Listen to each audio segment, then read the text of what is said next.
Bom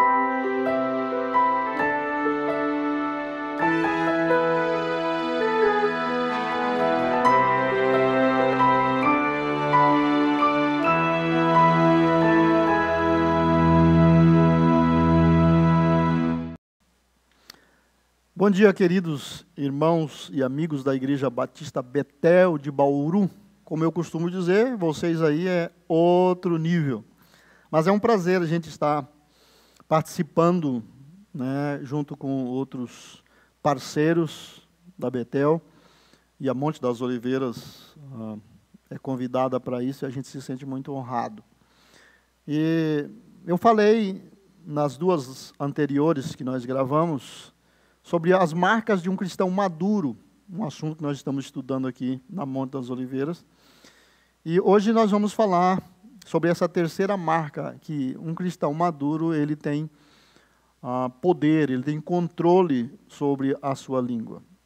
E nesse capítulo 3, começando no verso 1 até o verso 12, Tiago mostra três figuras, e elas são figuras duplas, que mostram a importância do controle da língua.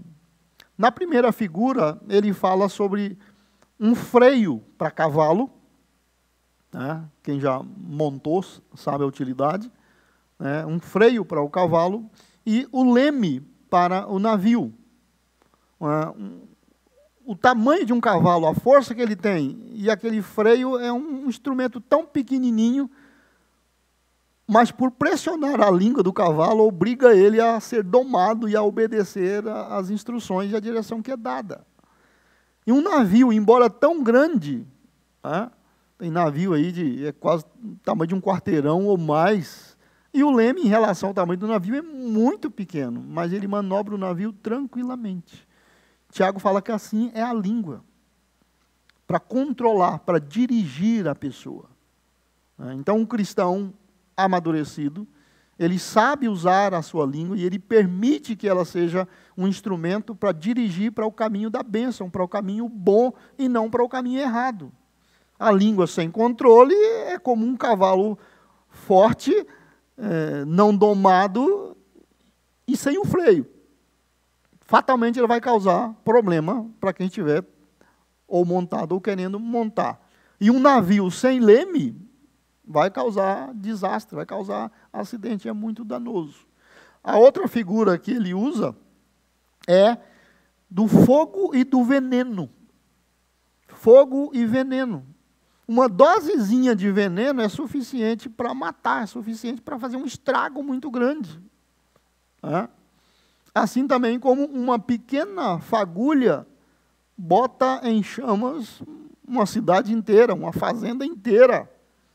Então, a língua também tem um poder de matar e de destruir, se não for controlada, se as coisas não forem bem trabalhadas e o cristão não fizer um bom uso, ao invés de abençoar, né, ao invés de curar, ele vai provocar morte, vai provocar destruição. Né? A Bíblia fala que as palavras do justo, elas são remédio, elas são medicina, elas dão prazer, elas curam. A língua desenfreada, a língua solta, ela causa danos, ela causa males. Né? Então, a marca de um cristão maduro é que ele tem perfeito controle sobre a sua língua, ele consegue fazer o bom uso dela. E a terceira figura que ele usa é de uma árvore que produz frutos e de uma fonte. Uma fonte de água doce, ela não pode simultaneamente produzir água salgada ou amarga. E uma árvore que dá bons frutos, ela não pode dar simultaneamente maus frutos.